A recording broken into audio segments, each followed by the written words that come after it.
54వ శ్లోకంలో పరానిష్ట రూపమైనటువంటి ఆ పరాభక్తిని పొందేటటువంటి రీతి ఏమిటి అనే విషయాన్ని వర్ణిస్తూ ఉన్నాడు భగవానుడు. బ్రహ్మభూత ప్రసన్నాత్మ నశోచ్యతి నకాంక్షతి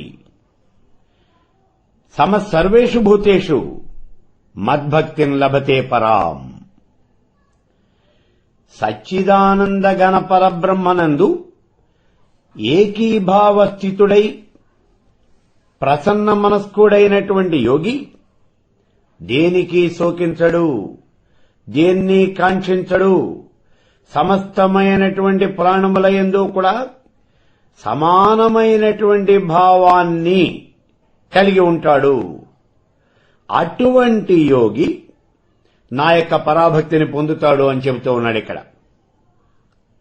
చూడండి, ఈ శ్లోకంలో మొట్టమొదటిలోనే చెబుతూ ఉన్నాడు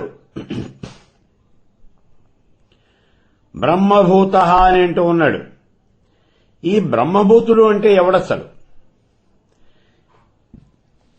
సచ్చిదానంద ఘనమైనటువంటి ఆ పరబ్రహ్మ స్థితి యందు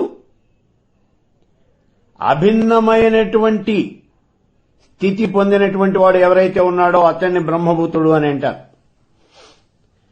అతడి యొక్క దృష్టిలో సచ్చిదానంద పరబ్రహ్మకి మిగిలినటువంటి వాటికి ఏ రకమైనటువంటి తేడా లేదు. ఈ జగత్తులో ఉన్నటువంటిది సచ్చిదానందమైనటువంటి ఆ పరబ్రహ్మ స్వరూపము అనేది ఒకటే, అంత తప్పించి ఇంకేమీ కూడా లేదు. బ్రహ్మ తప్పించి ఇంకా ఏమీ కూడా జగత్తులో లేదు. బృహదారణ్యకోపనిషత్తులో చెబుతూ ఉన్న చూడండి, అహం బ్రహ్మాస్మి, నేనే పరబ్రహ్మ స్వరూపాన్ని, సోహమస్మి, నేనే పరబ్రహ్మ స్వరూపాన్ని. ఆ పరబ్రహ్మ అనేవాడు నాకన్నా కూడా వేరైనటువంటి వాడు కాదు. నాకన్నా వేరైనటువంటిది అనేది ఎక్కడ ఈ జగత్తులో అంటే నేనే పరబ్రహ్మ స్వరూపాన్ని, కాబట్టి నాకన్నా వేరైనటువంటిది, ఆ పరబ్రహ్మ కన్నా వేరైనటువంటిది ఈ చరాచర జగత్తులోనూ ఏమీ కూడా లేదు అని చెబుతూ ఉన్నాడు ఇక్కడ. ప్రసన్నాత్మ, పవిత్రమైనటువంటి, స్వచ్ఛమైనటువంటి, శాంతమైనటువంటి, అతి ప్రసన్నమైనటువంటి మనస్సు కలిగినటువంటి వాడు ఇతడు ప్రసన్నాత్మ అంటే. ఇందాక మనం చెప్పుకున్నాం చూడండి బ్రహ్మీభావము అని. అటువంటి బ్రహ్మీభావాన్ని పొందినటువంటి ఆ పురుషుడి యొక్క దృష్టిలో సచ్చిదానంద ఘనమైనటువంటి ఆ పరబ్రహ్మకి తప్పించి మిగిలిన దానికి దేనికి కూడా అస్తిత్వము అనేది లేదు ఈ చరాచర జగత్తులో. ఈ కారణంతో ఈ యోగి యొక్క మనస్సు నిరంతరము ఆ పరమేశ్వరుని ఎందే లగ్నం అయిపోయి ఉంటుంది. అతని యొక్క మనస్సు చాలా ప్రసన్నంగా ఉంటుంది. అది ఎన్నడూ కూడా ఏ కారణం చేత ఎటువంటి క్షోభకి కూడా గురి కాదు. ఎందుకు గురి కాదు అంటే ఉన్నటువంటిది ఒక పరబ్రహ్మే, అంతకన్నా ఇంకేమీ లేవు. బ్రహ్మ సత్యం జగన్మిథ్య, ఈ జగత్తంతా మిథ్యాస్వరూపమైనటువంటిది. సత్యము నిత్యము శాశ్వతమైనటువంటిది ఆ పరబ్రహ్మ స్వరూపం ఒక్కటే, కాబట్టి ఇంకేం లేదు. ఈ కారణం చేత అతడు ప్రసన్నమైనటువంటి ఆత్మను కలిగి ఉంటాడు. ఇటువంటి బ్రహ్మీభూతుడైనటువంటి యోగి దేనికి శోకించడు, దేన్ని కాంక్షించడు. ఈ విషయాన్ని జాగ్రత్తగా చూడండి. దేన్ని కాంక్షించడు, దేన్ని లక్ష్యపెట్టడు, దేనికి బాధపడ్డు. అంటే ఇవి ఆయన యొక్క లక్షణాలు. ఎందుకని అంటే అతడికి సర్వత్రా బ్రహ్మబుద్ధి అనేది ఉన్నది. చరాచర జగత్తంతా పరమేశ్వర స్వరూపం వ్యాపించి ఉన్నది, అంతా ఉన్నది పరబ్రహ్మే. కాబట్టి ఇక్కడ శోకం లేదు, దుఃఖం లేదు, మోహం లేదు, లోభం లేదు, ఏమీ లేవు. దేనికి శోకించవలసిన అవసరం లేదు. ఇక్కడ ఏది కూడా కావాలి అని కోరుకోవాల్సిన అవసరం లేదు. దేని యందు కూడా కాంక్ష అనేది ఉండకూడదు.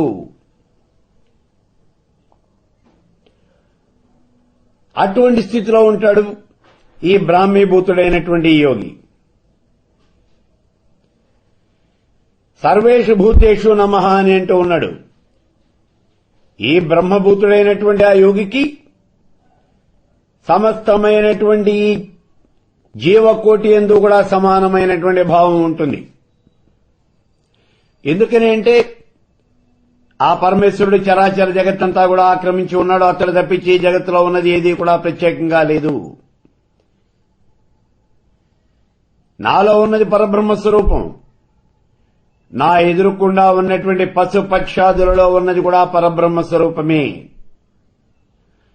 ఆకాశంలో ఇంత ప్రకాశాన్ని ఇస్తూ ఉన్నటువంటి ఆ సూర్యుడి యందు ఉన్నది పరబ్రహ్మ స్వరూపమే. చల్లదనాన్ని ఇస్తూ ఉన్నటువంటి చంద్రుడి యందు ఉన్నది పరబ్రహ్మ స్వరూపమే. భూమి యందు ఉన్నది పరబ్రహ్మ స్వరూపమే. అంతా కూడా పరబ్రహ్మమే.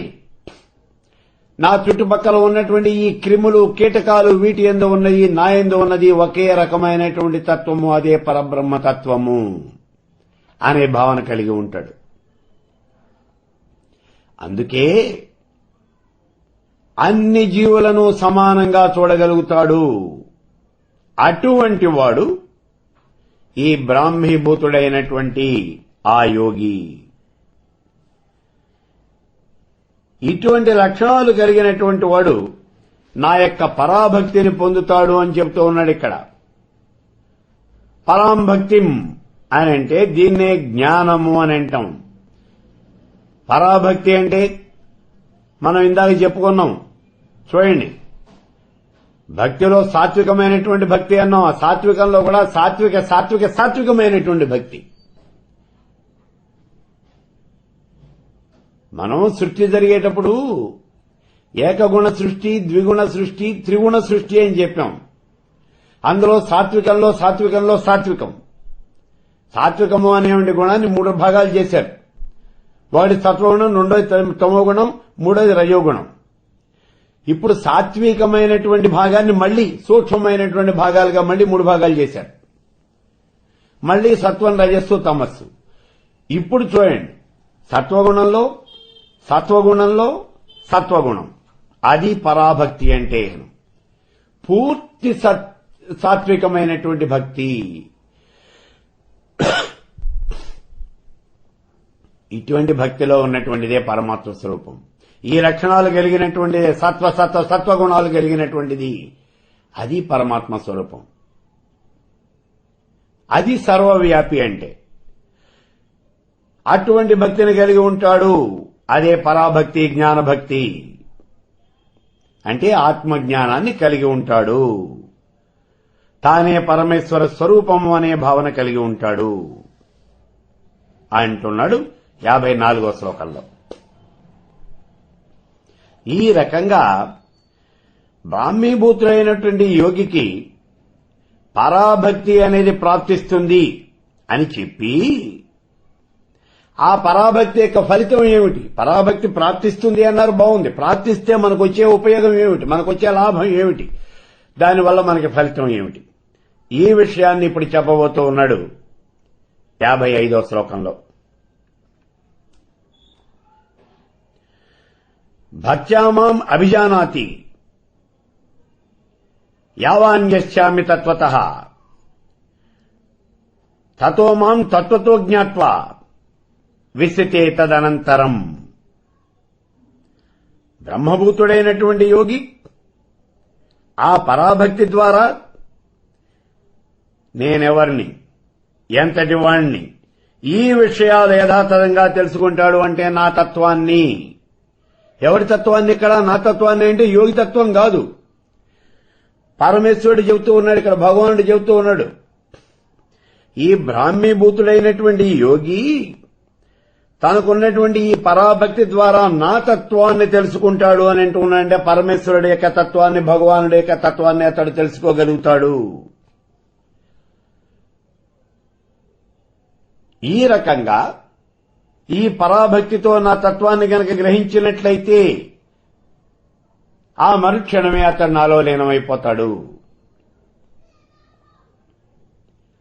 ఇక్కడ మనం ఒక్కసారి ఉపనిషత్తు చూడండి. మనకందరికీ గుర్తున్నదే, గతంలో ముండకోపనిషత్తు చెప్పుకున్నాం మనం. ఈ ముండకోపనిషత్తులో చెప్పాడు, ఒకే వృక్షం మీద ఒకే కొమ్మ మీద రెండు పక్షులున్నాయి, ఒకే రూపంలో ఒకే ఆకారంలో రెండు పక్షులున్నాయి. ఒకటేమో దొరికినటువంటి పళ్ళు కాయలు తింటోంది, రెండోదేమో తినకుండా ఉన్నది. ఇందులో తినేదేమో జీవాత్మ అన్నం, తినకుండా ఉన్నది పరమాత్మ అన్నం.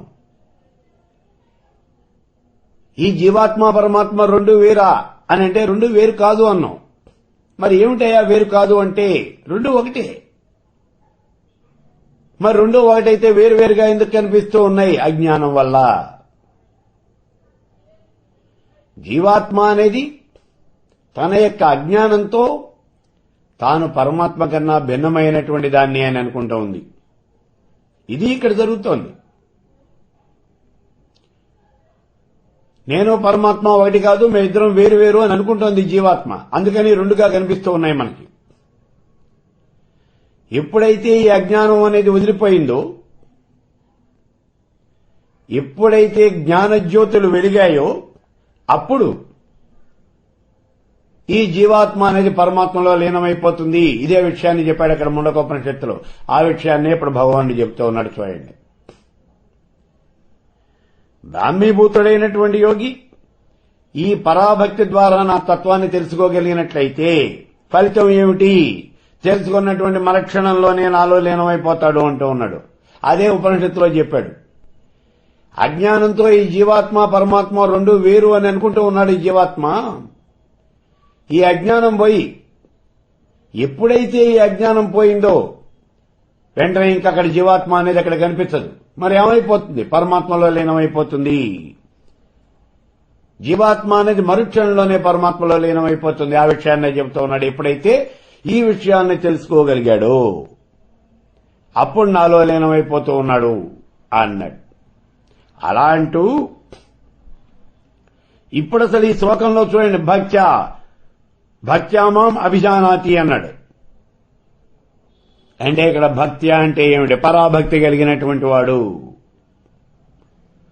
ఇప్పటిదాకా మనం చెప్పుకున్నాం పరాభక్తి అంటే కేవలము చరాచర జగత్తంతా పరమేశ్వరుడే ఆక్రమించి ఉన్నాడు, పరమేశ్వరుడు తప్పించి ఇక్కడ ఏమీ లేదు, ఉన్నదంతా ఒకటే, అదే పరమేశ్వర స్వరూపము. ఈ విషయాలు చెప్పుకున్నాం మనం. కాబట్టి ఆ పరాభక్తి అంటే పరమేశ్వర తత్వమే ఇక్కడ ఉన్నది. మనం కర్మలో చెప్తాం చూడండి, నేను బ్రహ్మని, కర్తాచ బ్రహ్మ, భోక్తాచ బ్రహ్మ, అన్నం బ్రహ్మ. నేను బ్రహ్మని, నా ఎదురుకుండా ఉన్నటువంటి ఆహారం అంతా కూడా బ్రహ్మస్వరూపం. ఈ ఆహారాన్ని తినేవాడు పరబ్రహ్మస్వరూపం. అంతా బ్రహ్మమయమే, ఉన్నది ఇంకేం లేదు ఇక్కడ. ఇలా భావన చేసేటటువంటి వాడు అంటే జ్ఞాని అయినటువంటి వాడు, అతడు ఇక్కడ భక్తుడు అంటే. నా భక్తుడు అన్నాడు. నీ భక్తుడు అంటే ఎవరు? మనసా వాచ కర్మణ నిన్నే సేవించేటటువంటి వాడు, అతడు ఆ పరమేశ్వరుడు యొక్క భక్తుడు అంటే. అతడు ఏం చేస్తాట? ఈ పరాభక్తి గనక అతడు పొందినట్లయితే, అంటే ఈ బ్రాహ్మీభూతుడైనటువంటి వాడు నేనెవరిని, నేను ఎంతటి వాడిని అనేటటువంటి యథార్థమైనటువంటి తత్వాన్ని తెలుసుకుంటాడు అంటున్నాడు. యథార్థమైనటువంటి తత్వము అంటే ఏమిటి? ఎప్పుడైతే ఈ పరాభక్తి రూపమైనటువంటి జ్ఞానము అనేది అతడికి ప్రాప్తించిందో, అతడి తత్వజ్ఞానము అనేది తెలుస్తుంది. అదే ఆత్మసాక్షాత్కారం అవుతుంది అన్నాం మనం. ఆత్మసాక్షాత్కారము అంటే ఏమిటి? తానెవరో తెలుస్తుంది. ఏం తెలుస్తుంది? తానే పరబ్రహ్మ స్వరూపము అనేది తెలుస్తుంది. చరాచర జగత్తంతా కూడా పరమేశ్వర మయము అనే సంగతి తెలుస్తుంది. అది ఆత్మసాక్షాత్కారం అంటే. తన నుంచే ఈ సృష్టి జరుగుతూ ఉన్నది. ఈ జగత్తును తానే పోషిస్తూ ఉన్నాడు, తానే లయం చేస్తూ ఉన్నాడు. సృష్టి స్థితి లయాలకు కారణభూతులైనటువంటి వాడు తానే. ఈ విషయం తెలుస్తుంది. ఇక్కడ సాకారం తెలుస్తుందా, నిర్గుణం తెలుస్తుందా అని మళ్ళీ అడగద్దు. మనం సాకారాన్ని వదిలిపెట్టేశాం. జ్ఞానం దగ్గరికి వచ్చాం. సాకారాన్ని పట్టుకునేవాడు ఎవడు? అజ్ఞాని. మనం అజ్ఞానాన్ని వదిలిపెట్టేసి జ్ఞానంలోకి వచ్చేసాం. కాబట్టి ఇక్కడ సాకారం తెలుస్తుందా అనే విషయం వద్దు. జ్ఞానము అన్నాం, విజ్ఞానము అనలేదు. విజ్ఞానము అంటే సాకారాన్ని గురించినటువంటి విషయము. జ్ఞానము అంటే నిరాకారాన్ని గురించినటువంటి తత్వము, నిరాకార తత్వాన్ని తెలుసుకోవడమే జ్ఞానం. కాబట్టి ఈ బ్రాహ్మీ స్థితుడైనటువంటి వాడు ఈ పరాభక్తి వల్ల అంతా పరమేశ్వర స్వరూపాన్నే చూడగలుగుతాడు. కాబట్టి నా యొక్క తత్వం ఏమిటి, పరమేశ్వరుడి యొక్క తత్వం ఏమిటి అనేది తెలుసుకుంటాడు. ఏమిటి పరమేశ్వరుడి తత్వము అంటే? నిరాకారుడు, నిర్గుణ స్వరూపుడు, నిష్కల్మషుడు, నిరంజనుడు, నిర్గుణుడు, ఏమీ లేదు. పరమేశ్వర స్వరూపము అంటే ఏమున్నదయా అక్కడంటే ఏమీ లేనటువంటి వాడు, అన్నింటికీ అతీతమైనటువంటి వాడు, ఎప్పుడూ కూడా ఆనంద డోలికలయందు తేలియాడుతూ ఉండేటటువంటి వాడు, అతడే పరబ్రహ్మ. ఆ పరబ్రహ్మ స్వరూపం, ఆ పరబ్రహ్మ తత్వాన్ని గురించి అతడు తెలుసుకోగలుగుతాడు. ఈ విషయాన్ని ఈ 55వ శ్లోకంలో చెబుతూ, అతడు ఎప్పుడైతే నా తత్వాన్ని గురించి తెలుసుకున్నాడో ఆ మరుక్షణమే అతడు నాలో లీనమైపోతున్నాడు అన్నాడు. నాలో లీనమవుతాడు అంటే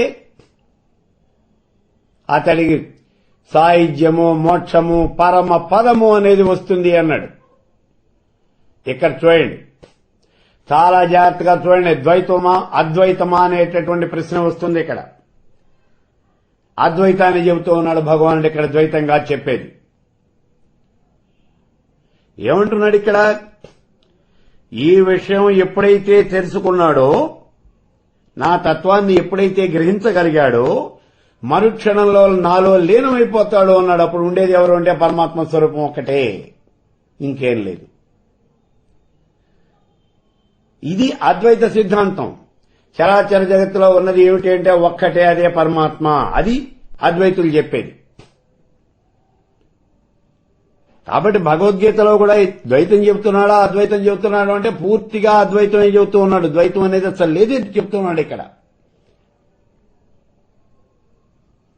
అయితే దీనికే రామానుజాచార్యుల వారు, మధ్వాచార్యుల వారు కూడా భాష్యం రాయడం జరిగింది.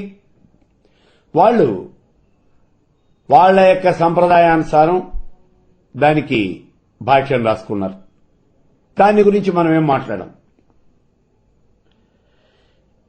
ఈ విషయాలు చెప్పి అర్జునుడి యొక్క జిజ్ఞాసను అనుసరించి త్యాగం అంటే కర్మయోగాన్ని, ఈ సన్యాసాన్ని, ఈ రెండింటినీ కూడా, సన్యాసం అంటే సాంఖ్యయోగం అన్నమాట, ఇక్కడ వేరువేరుగా విశదీకరించి ఇప్పుడు భగవానుడు ఆ ప్రకరణాన్ని పూర్తి చేసేశాడు. కానీ ఈ రెండింటిలోనూ అర్జునుడు ఏం చేయాలి, కర్మయోగమా సన్యాసమా, ఈ విషయం మాత్రం చెప్పలా. చూడండి, ఇది మాత్రం తేల్చలా. అర్జునుడి కర్తవ్యం ఏమిటి అనేది చెప్పలా.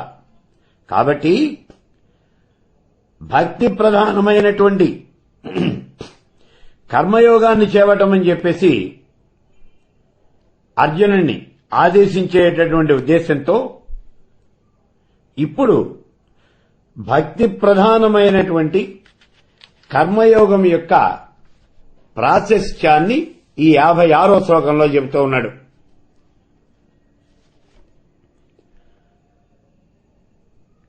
సర్వకర్మాణ్యపి సదా కుర్వాణో మద్వ్యపాశ్రయః మత్ప్రసాదాదవాప్నోతి శాశ్వతం పదమవ్యయం. సమస్తమైనటువంటి కర్మల యందు కూడా కర్తృత్వ భావము అనేది పూర్తిగా వదిలిపెట్టి ఆ కర్మల యొక్క ఫలరూపమైనటువంటి సమస్తమైన భోగాలని కూడా త్యజించి పూర్తిగా నన్నే ఆశ్రయించినటువంటి కర్మయోగి కర్మల్ని అన్నింటినీ కూడా సర్వదా చేస్తూనే నా అనుగ్రహంతో సనాతనమైనటువంటి శాశ్వతమైనటువంటి పరమపదాన్ని పొందుతాడు అని చెబుతూ ఉన్నాడు ఇక్కడ. అంటే కర్మల్ని చేసేటప్పుడు వాటి మీద కర్తృత్వ భావము అనేది ఉండకూడదు. కర్మ ఫలమైనటువంటి ఆ భోగం ఉన్నది, ఆ భోగాన్ని పూర్తిగా వదిలిపెట్టేయాలి.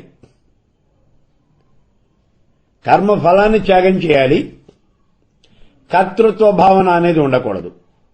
ఈ రెండింటినీ వదిలిపెట్టి నన్నే ఆశ్రయించినటువంటి యోగి కర్మలు చేస్తూ నా యొక్క అనుగ్రహంతో పరమపదాన్ని పొందుతాడు అని చెప్తూ ఉన్నాడు ఇక్కడ. చూడండి, మద్వ్యపాశ్రయ అంటూ ఉన్నాడు. మొట్టమొదటి పాదంలోనే చివరిలో చెప్పాడు. చూడండి, సర్వకర్మాణ్యపి సదా కుర్వాణో మద్వ్యపాశ్రయ.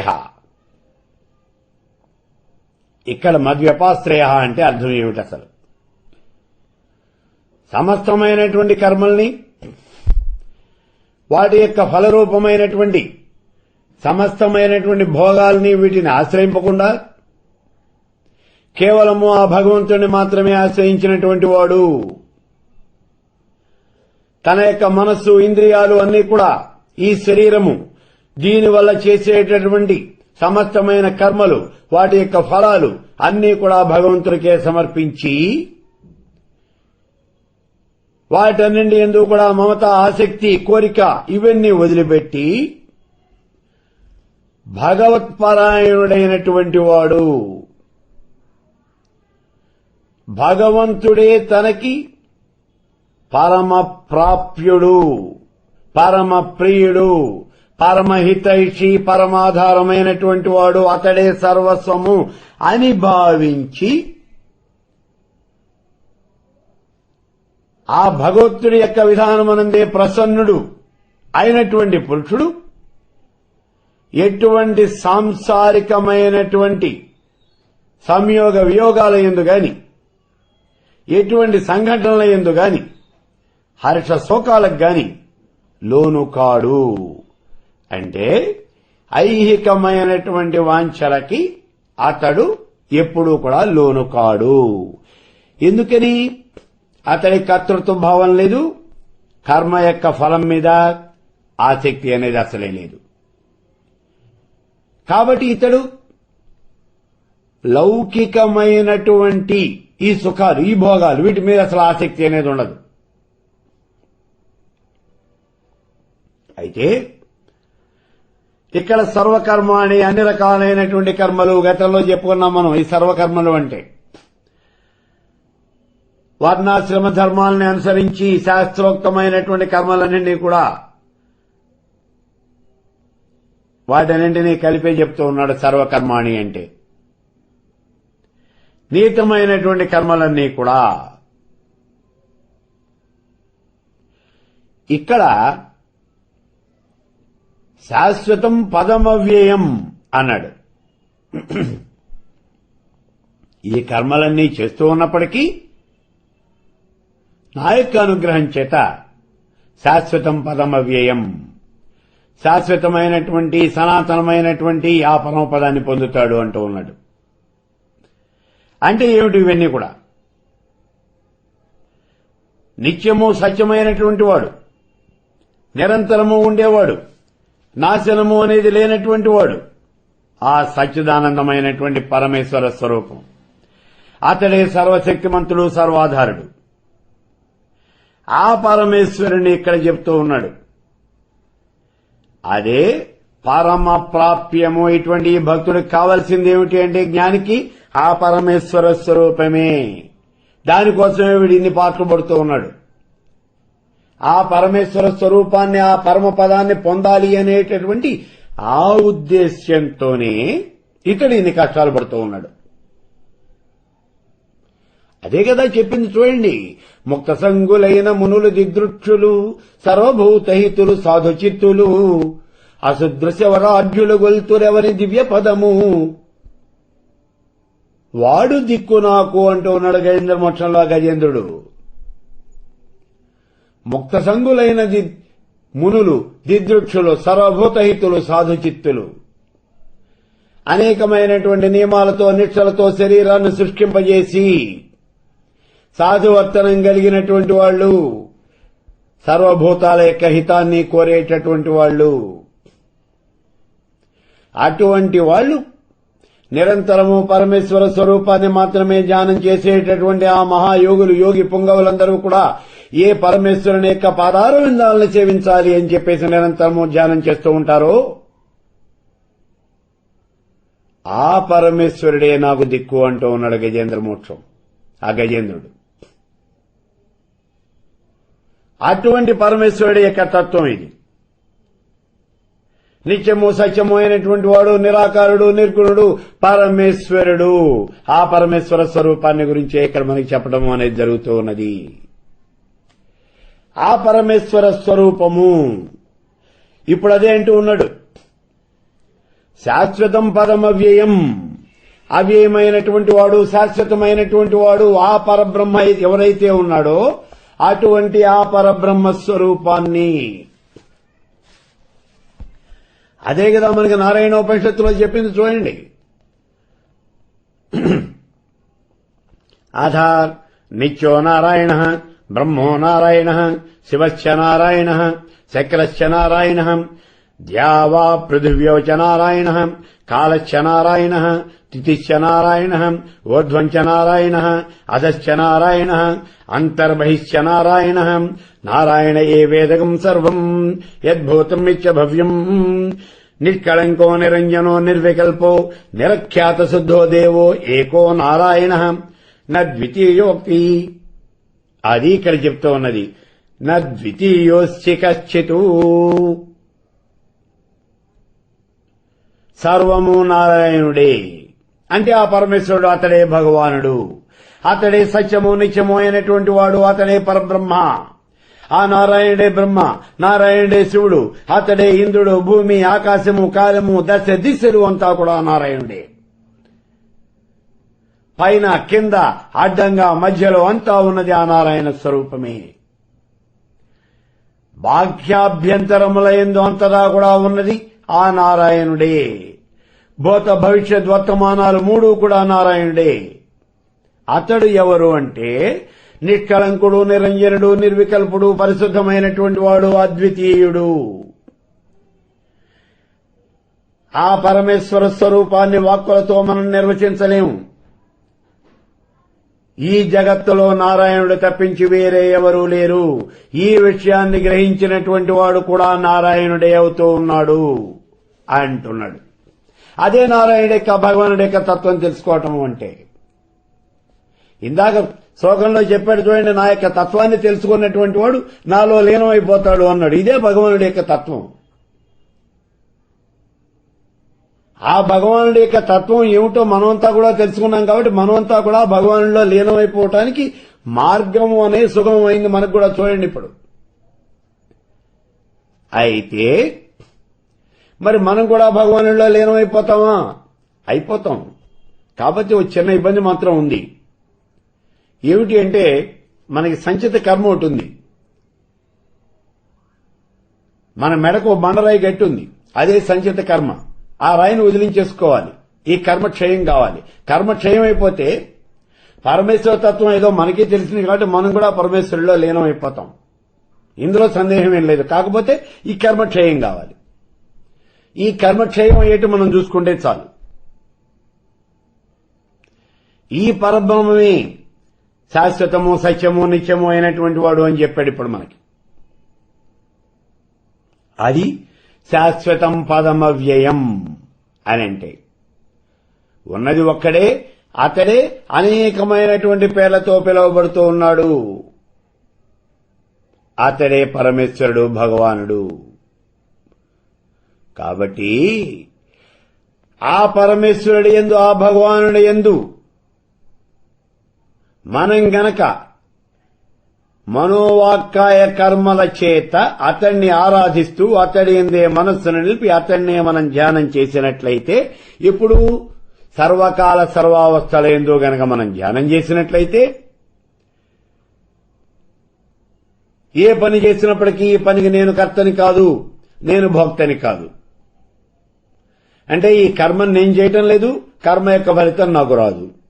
ఇలా భావించి గనక మనం ఆ పరమేశ్వర స్వరూపాన్ని ఆరాధించినట్లయితే అటువంటి మానవుడు తన యొక్క పరాభక్తి చేత, అంటే జ్ఞాన సముపార్జన చేత సనాతనమైనటువంటి ఆ పరబ్రహ్మని, ఆ పరమ పదాన్ని పొందుతాడు అన్నాడు. అదే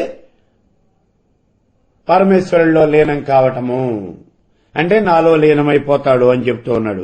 గతంలో మనకి 55వ శ్లోకంలో కూడా అదే విషయం చెప్పాడు. చూడండి, ఈ విషయాన్ని, నా తత్వాన్ని తెలుసుకున్నటువంటి వాడు వెంటనే నాలో లీనమవుతాడు అన్నాడు. అది దాని యొక్క ఫలితం. ఇప్పుడు ఇక్కడ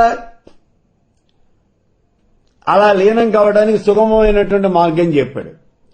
కర్తృత్వం అనేది వద్దన్నాడు, ఫలాపేక్ష లేకుండా కర్మ చెయ్యి అన్నాడు. ఇలా భక్తి ప్రధానమైనటువంటి కర్మయోగం ఇది. ఈ కర్మయోగం యొక్క మహాత్మ్యం అంతా కూడా వర్ణించి ఇప్పుడు అర్జునుడికి చెప్తూ ఉన్నాడు. కాబట్టి అర్జున, నువ్వు కూడా ఇలాగే కావాల్సిందయ్యా, నీ కర్మ నువ్వు చెయ్యి అంటున్నాడు. 57వ శ్లోకంలో చెప్తూ ఉన్నాడు. చూడండి, చేతసా సర్వకర్మాణి మై సన్యస్య మత్పరః బుద్ధియోగముపాశ్రిత్య మచ్చిత్త సతం భవ. సర్వకర్మల్ని కూడా నిండు మనసుతో నాకే అర్పించి సమానమైనటువంటి బుద్ధి రూపయోగాన్ని అవలంబించి మత్పరాయణుడవై సతతము నీ యొక్క చిత్తాన్ని నా యందే నిలపవలసింది అంటూ ఉన్నాడు. అంటే సర్వకర్మల్ని కూడా పూర్తిగా భగవానుడికి అర్పణ చెయ్యి అంటూ ఉన్నాడు. శరీరం, ఇంద్రియాలు, మనస్సు, వాటి ద్వారా చేసే కర్మలు, సాంసారికమైనటువంటి కర్మలు, ఇవన్నీ కూడా నాకేం చెందవు, ఇవన్నీ భగవంతుడికే చెందుతాయి అని వాటి యందు మమత, ఆసక్తి, కోరిక ఇవన్నీ కూడా త్యజించి వేయటము. అలాగే నేను ఏ పని చేయలేను, నేను నిజంగా అశక్తుణ్ణి, భగవంతుడే అన్ని విధాలా నాకు శక్తిని ప్రసాదించి నాతో ఈ కర్మలన్నీ కూడా చేయిస్తూ ఉన్నాడు. ఈ సంకల్పం కూడా ఆ భగవంతుడే చేయిస్తూ ఉన్నాడు, కర్మలు ఆయనే చేయిస్తూ ఉన్నాడు. నేను కేవలము నిమిత్త మాత్రుణ్ణి అని భావించి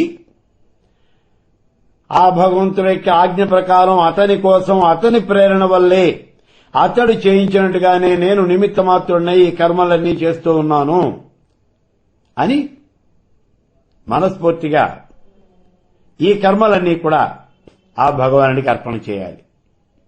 నేనేం లేదు, చేసేది, చేయించేది పూర్తిగా భగవానుడే. నాకు ఏ రకమైన సంబంధ బాంధవ్యాలు లేవు వీటితో, కేవలం నేను నిమిత్త మాత్రుడిని. ఇప్పుడు చూడండి, మనం రాస్తూ ఉన్నాం అంటే మనం రాస్తూ ఉన్నామా, మన చేతిలో ఉన్నటువంటి పెను రాస్తోందా? ఇక్కడ మనం ఈ పెన్ను లాంటి వాళ్ళం, రచయిత చేతిలో ఉన్నటువంటి పెన్ను లాంటి వాళ్ళు మనం. రచయిత ఏం రాస్తే, ఏం రాయాలనుకుంటే అదే రాస్తుంది పెన్ను. అట్లాగే ఆ భగవానుడు చేయదలుచుకున్నటువంటి పని మనతో చేయిస్తూ ఉన్నాడంతే. మనం నిమిత్త మాత్రం, ఆయన చేయమన్నాడు. కర్త, భోక్త రెండు ఆయనే. మరి నువ్వేమిటయ్యా, నేను నిమిత్త మాత్రమే, నాకే రకమైన సంబంధ బాంధవ్యాలు లేవు, ఈ రకంగా భావించటము, భగవానుడికి అర్పించటము, ఇది సర్వకర్మల్ని కూడా పూర్తిగా భగవానుడికి అర్పణ చేయటము అనంటే. మరి బుద్ధియోగం అంటూ ఉన్నాడు. బుద్ధియోగం అంటే ఏమిటి? సిద్ధి, అసిద్ధి వీటి యందు, సుఖదుఖాల యందు, లాభనష్టాల యందు, అలాగే ప్రాపంచికమైనటువంటి పదార్థాల యందు, ప్రాణాల యందు సమబుద్ధిని కలిగి ఉండటము. గతంలో చెప్పాము మనం, స్థిత ప్రజ్ఞుడు అన్నాం. సుఖదుఖాల యందు, శీతోష్ణాల యందు, అన్నింటి యందు కూడా సమానమైనటువంటి భావాన్ని కలిగి ఉండటం. ఇటువంటి స్థితిలో ఉండాలి అంటూ ఉన్నాడు. రాగద్వేషాలు, హర్ష శోకాలు, వీటికి దేనికి కూడా అంటే ఏ రకమైనటువంటి వికారానికి కూడా చెలించకూడదు. సమానమైనటువంటి భావంతో ఉండాలి. సంతోషం వచ్చినప్పుడు పొంగిపోకూడదు, నీ కష్టం కలిగితే కుంగిపోకూడదు. ఈ రకంగా అన్నింటినీ సమానమైనటువంటి స్థితిలో చూడగలిగినటువంటి వాడు పండితా సమదర్శన. పండితుడు మాత్రమే అలా చూడగలడు అని గతంలో చెప్పాడు.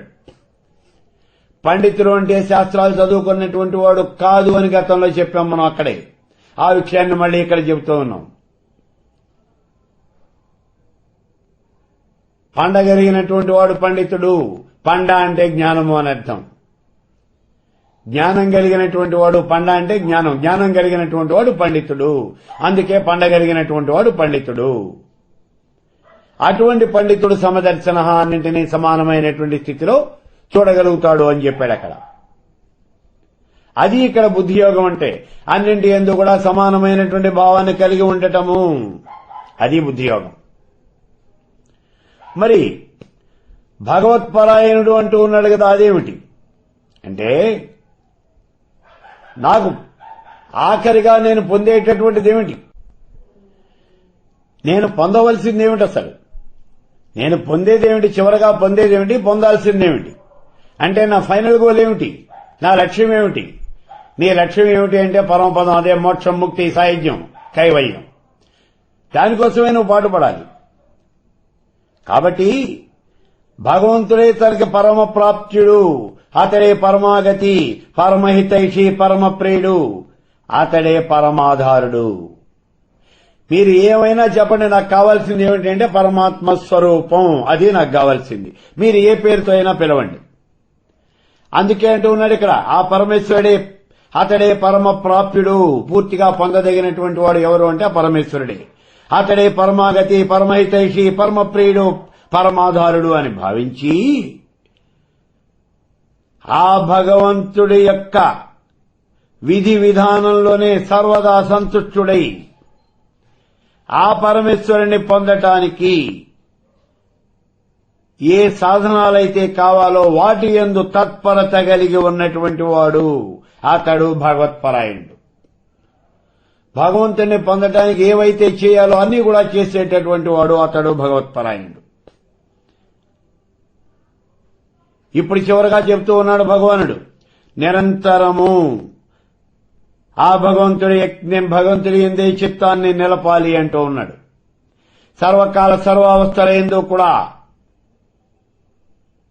పరమేశ్వరుని ధ్యానం చేయాలి. అదే అంటూ ఉన్నాడు, మత్పరాయణుడై సతతము చిత్తమును నాయందే నిల్పుము అంటూ ఉన్నాడు. నాయందే నిలబెట్టు. సర్వకాల సర్వావస్థల యందు మనోవాక్కాయ కర్మలచే ఆ పరమేశ్వరుని నేను ధ్యానం చేయాలి. అయితే ఈ ధ్యానం చేసే దేని యందు ఏ కర్మ చేసినా ఆ కర్మ యందు ఆసక్తి అనేది లేకుండా కర్మను చేయి. సర్వం ఖిల్విదం బ్రహ్మ, అంతా పరబ్రహ్మమయం, ఇంతకన్నా ఇంకోటి ఏం లేదు. ఇలా ఆ పరమేశ్వరుణ్ణి ధ్యానం చేస్తూ క్షణమాత్రం కూడా ఆ భగవంతుణ్ణి వదిలిపెట్టకుండా, అతని నామాన్ని వదిలిపెట్టకుండా, అతని యొక్క తత్వాన్ని వదిలిపెట్టకుండా, కూర్చున్నా, నుంచున్నా, పడుకున్నా, నడుస్తున్నా, లేచినా, తిరుగుతున్నా, తింటున్నా, తాగుతున్నా, ఏ పని చేస్తున్నప్పటికీ కూడా ఆ పరమేశ్వర స్వరూపాన్ని మనం ధ్యానం చేస్తూ ఉండాలి. ఇంకా నువ్వు ఏం చేసినా సరే నీ మనసులో మాత్రం ఆ పరమాత్ముని యందే నువ్వు భక్తి తత్పరత అనేది కలిగి ఉండాలి.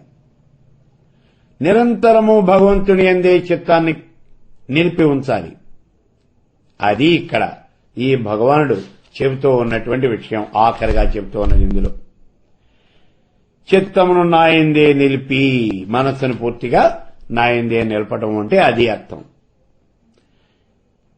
ఈ రకంగా నిలపమని చెబుతూ, ఓ అర్జున, ఈ రకంగా చేస్తూ నువ్వు ఏ పనైతే చేయాలో ఆ పని చేయి. కానీ నువ్వు చేసే పనికి నువ్వు కర్తవి కాదు, నువ్వు భోక్తవి కాదు. ఈ విషయాన్ని గుర్తుపెట్టుకుని కర్మ చేయి. నువ్వు అలా నాయందే చిత్తాన్ని నిలుపు, భక్తి ప్రధానమైనటువంటి కర్మయోగి కావలసింది అన్నాడు. ఇలా చెప్పి ఆజ్ఞని అనుసరించడం వల్ల వచ్చే ఫలితం ఏమిటి? భగవానుడి యొక్క ఆజ్ఞని అనుసరిస్తే, మనం పాటిస్తే వచ్చే ఫలితం ఏమిటి? పాటించకపోతే కలిగే హాని ఏమిటి? ఈ విషయాలు చెప్తున్నాను ఇప్పుడు. 58వ శ్లోకంలో చెప్తూ ఉన్నాడు చూడండి.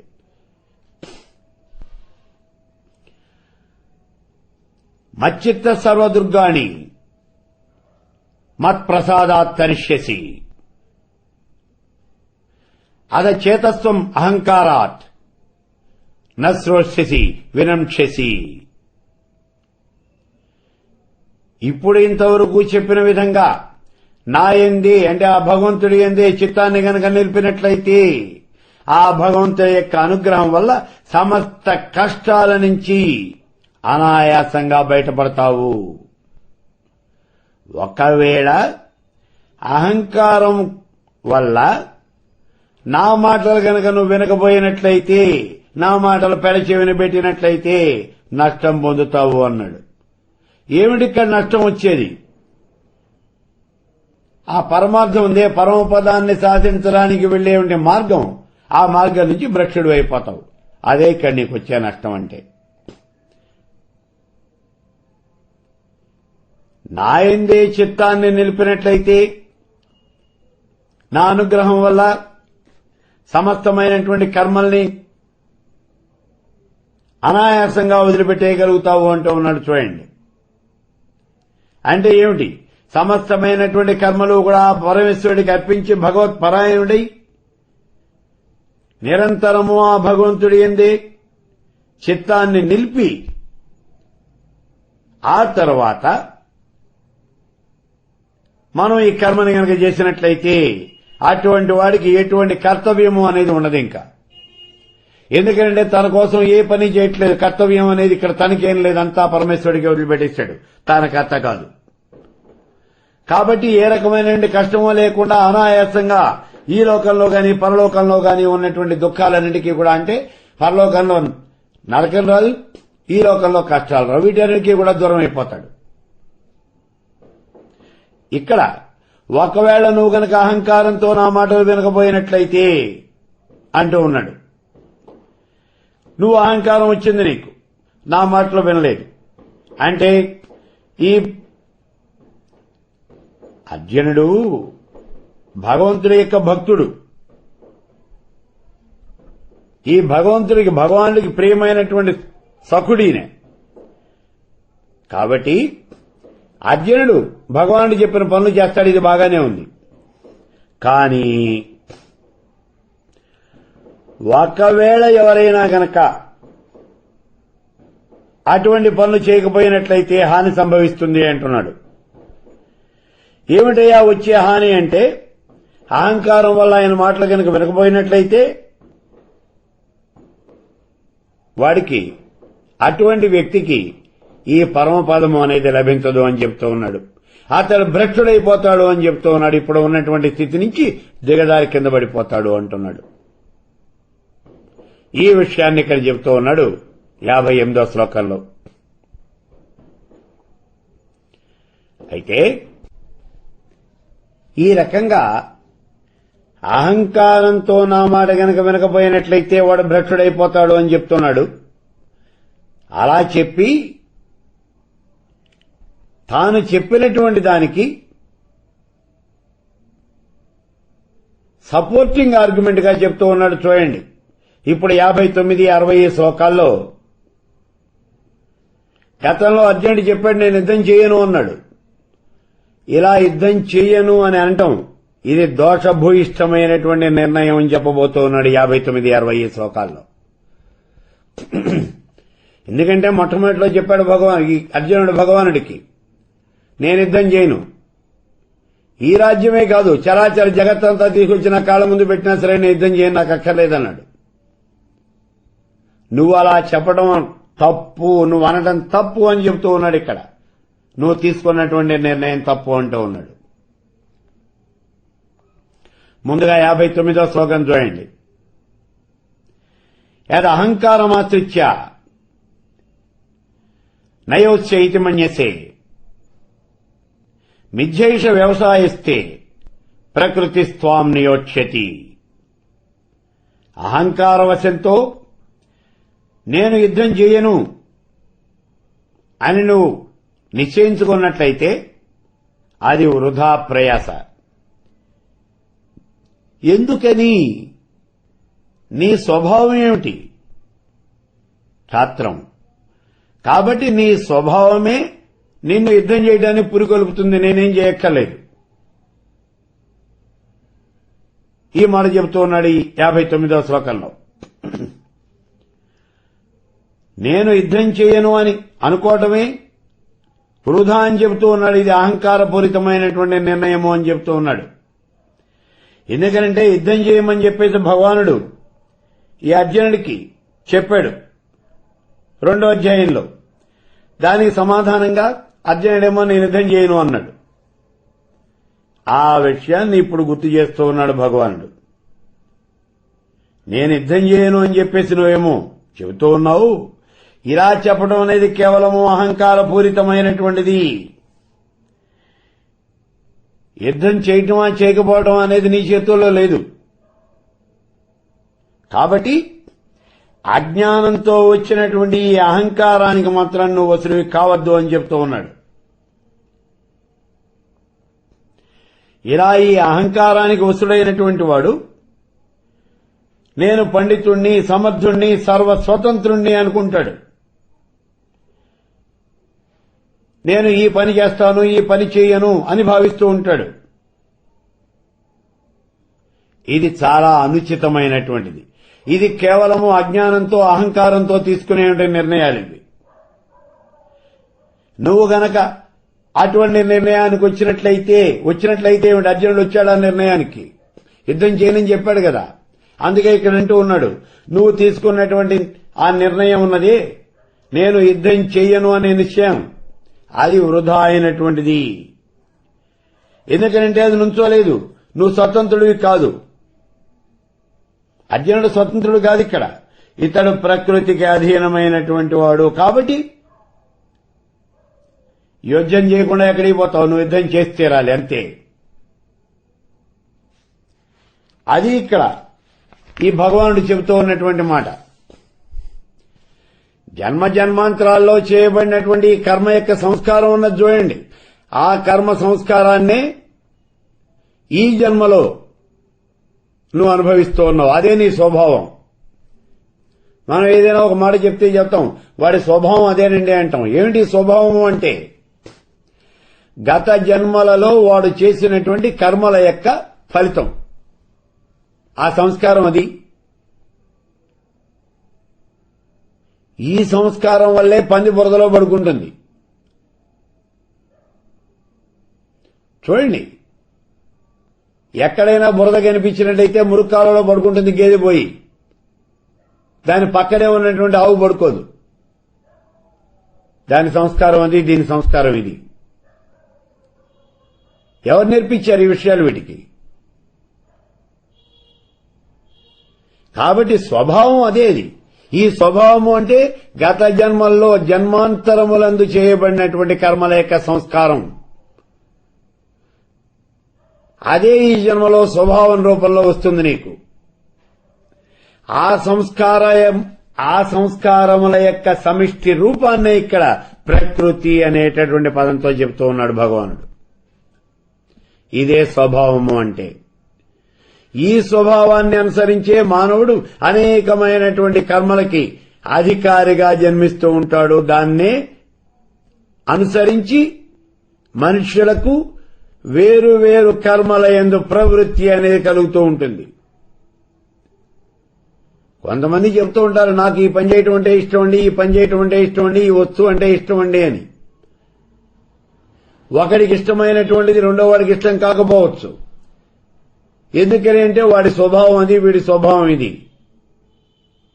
వాడి పూర్వజన్మల కర్మ ఫలితం అది, వీడి ఫలితం ఇది. వీటి వల్లే ఈ ప్రవృత్తులు అనేవి కలుగుతూ ఉంటాయి. అయితే ఇక్కడ అర్జునుడు క్షత్రియుడు. ఇలా క్షత్రియుడిగా జన్మించడానికి కారణం ఏమిటి అంటే గతంలో అతడు చేసుకున్నటువంటి ఆ కర్మల యొక్క ఫలితం, ఆ స్వభావం, అది ఇక్కడ ప్రకృతి. ఇతడి యొక్క ఇష్టాయిష్టాలతో ఇక్కడ పని అనేది ఏం లేదు. నీ గత జన్మ కర్మ ఫలితం, నీ స్వభావమే నీతో పని చేయిస్తుంది అంతే. అన్నది నీతో యుద్ధం చేయిస్తుంది. అర్జునుడితో తప్పనిసరిగా యుద్ధం చేయిస్తుంది. నేను యుద్ధం చేయను అని అర్జునుడు 2 చేతులు కట్టేసి కూర్చున్నా సరే అర్జునుడితో యుద్ధం చేయిస్తుంది. ఎందుకంటే అతని యొక్క స్వభావం అది. అతను యుద్ధం చేయకుండా కూర్చోలేడు. యోగ్యత ఏర్పడినప్పుడు శౌర్యము, పరాక్రమము వీటితో తప్పనిసరిగా యుద్ధం చేయాలి. చేసి తీరాలంటే. యుద్ధం చేయాలంటే భయపడటం గాని, లేకపోతే ఆ రణభూమి నుంచి పారిపోవటం గాని ఈ పనులు చేయకూడదు. యుద్ధం చేయటం అనేది క్షాత్రధర్మం. అందుకే అర్జునుడికి అది సహజమైనటువంటి కర్మ. కాబట్టి దాన్ని ఆచరించకుండా అర్జునుడుగాక ఉండలేడు. తప్పనిసరిగా అతడు యుద్ధం చేసి తీరాలి. అదే విషయాన్ని ఇక్కడ చెబుతూ ఉన్నాడు. అర్జున, నేను యుద్ధం చేయను అని చెప్పేసి నువ్వు అనుకుంటూ ఉన్నావు. ఇది నీ వల్ల కాదు. ఇది కేవలం నీ యొక్క అజ్ఞానం. నీ యొక్క స్వభావమే నీతో యుద్ధం చేయిస్తున్నాయా? ఎవరు యుద్ధం చేయించక్కర్లేదు, నీతో నువ్వే చేస్తావు. నీ స్వభావమే నిన్ను పురికొల్పుతుంది. ఎందుకంటే నువ్వు క్షత్రియుడివి. నీలో పౌరుషం, పరాక్రమం, శౌర్యం ఇవన్నీ ఉన్నాయి. అవే నీతో యుద్ధం చేయిస్తాయంతే. 1-2 30 సంవత్సరాల పాటు నేర్చుకున్నావు బాణాలు వేయటం. కళ్ళు మూసుకుని బాణాలు వేస్తావు. 2 చేతులతోనూ బాణాలు వేయటం నేర్చుకున్నావు. సవ్యసాచి అనే బిరుదు పొందావు. ఈ జగత్తులో ఉన్నటువంటి విలువిద్య మొత్తం నీ గురువు గారైనటువంటి ద్రోణాచార్యుడి దగ్గర నుంచి అవకాశం పట్టావు. నువ్వు సామాన్యంగా కాదు. మరి యుద్ధం చేయను అంటే ఎట్లా చేస్తావు? అంతే. ఎవరి కోసం చేస్తావు? నీ యొక్క స్వభావాన్ని అనుసరించి నువ్వు తప్పనిసరిగా యుద్ధం అనేది చేస్తావు అని చెప్తూ ఉన్నాడు. నీ వల్ల కాదు, నీ యొక్క స్వభావమే నీతో యుద్ధం చేయిస్తుంది.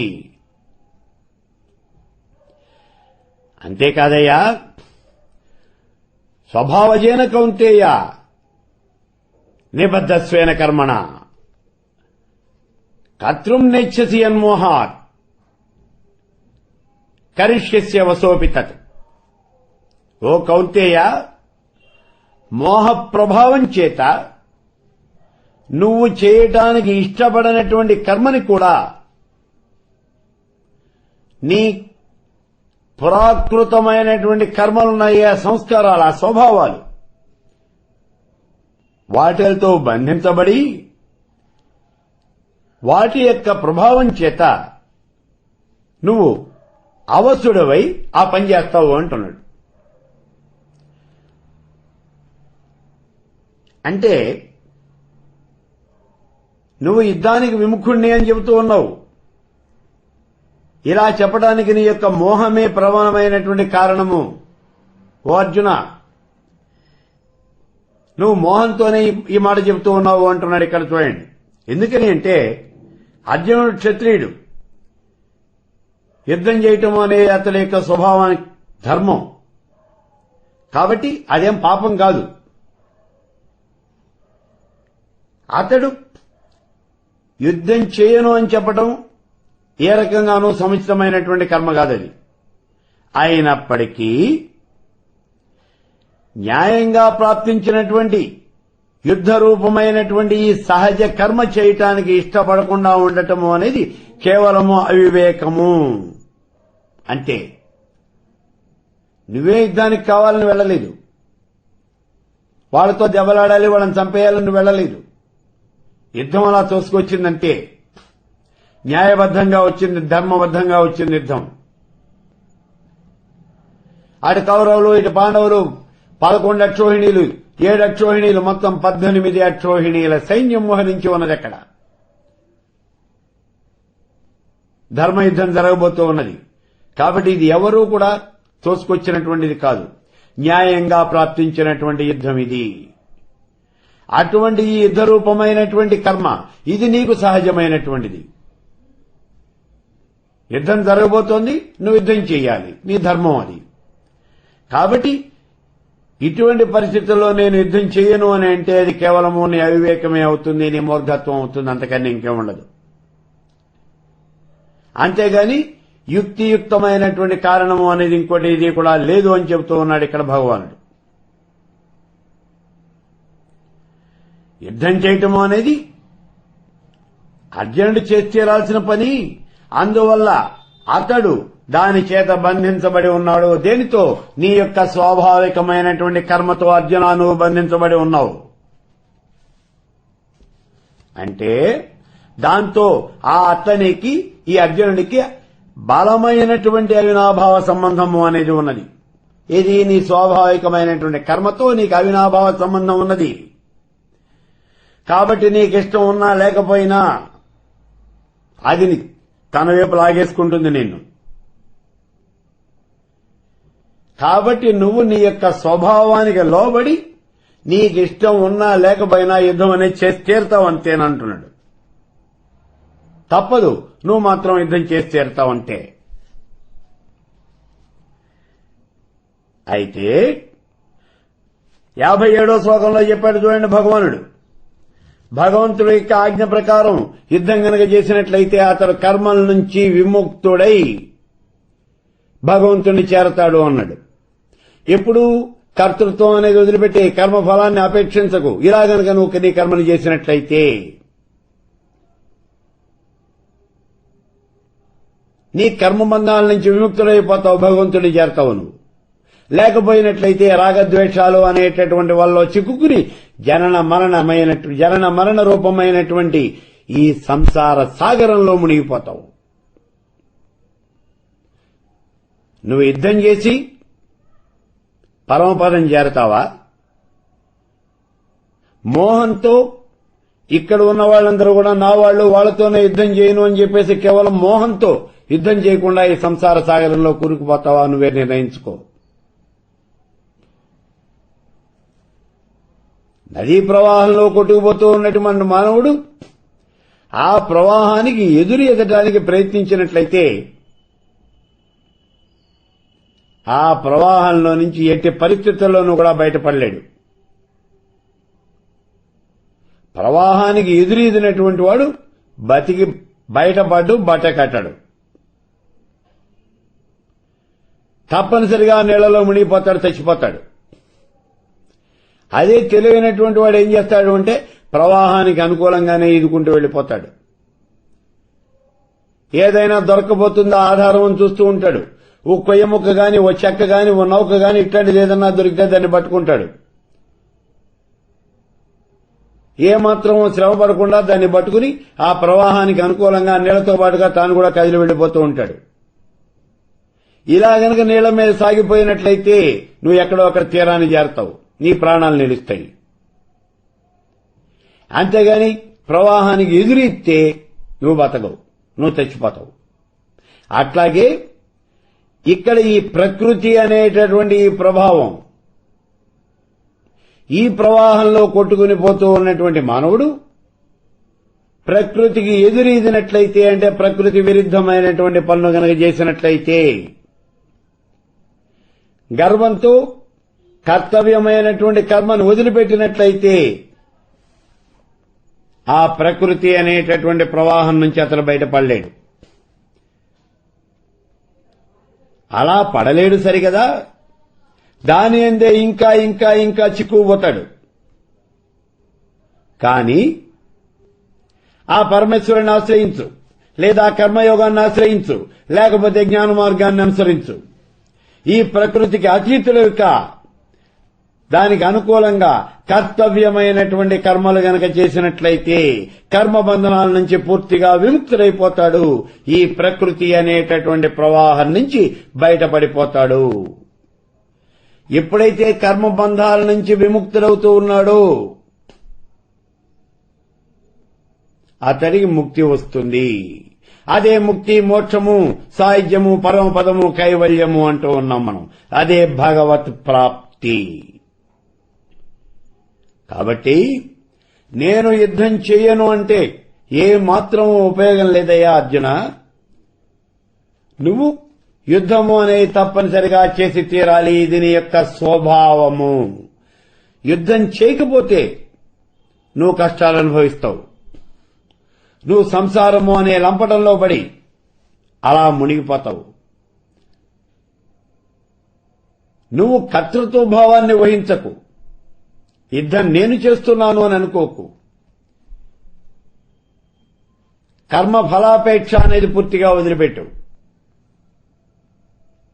ఈ కర్తృత్వాన్ని భోక్తృత్వం రెండూ కూడా పరమేశ్వరుడికి అర్పించి కేవలం నేను నిమిత్త మాత్రుణ్ణి అని ధర్మపరంగా వచ్చినటువంటి యుద్ధాన్ని చేయి. అప్పుడు నీకు మోక్షం సిద్ధిస్తుంది అని చెప్తూ ఉన్నాడు ఈ 60వ శ్లోకంలో భగవానుడు. అయితే ఈ విషయాలన్నీ చెప్పి ప్రకృతి అన్నాం ఇప్పుడు మనం, లేదా స్వభావము అన్నాం పోరి. అదే గత జన్మంలో చేసినటువంటి కర్మల యొక్క ఫలితం అంతా కూడా దాన్నే ప్రకృతి అంటారు లేదా స్వభావము అంటారు అన్నాం మనం. ఇదంతా జడం, అజ్ఞానం. దీనికి మానవుడు ఏ రకంగా వసుడవుతాడు? ఇది మనకు వచ్చే సందేహం. ఈ జడమైనటువంటి దీనికి మానవుడు ఎలా వసుడవుతాడు? ఇది అనుమానం అనేది మనకు వస్తుంది.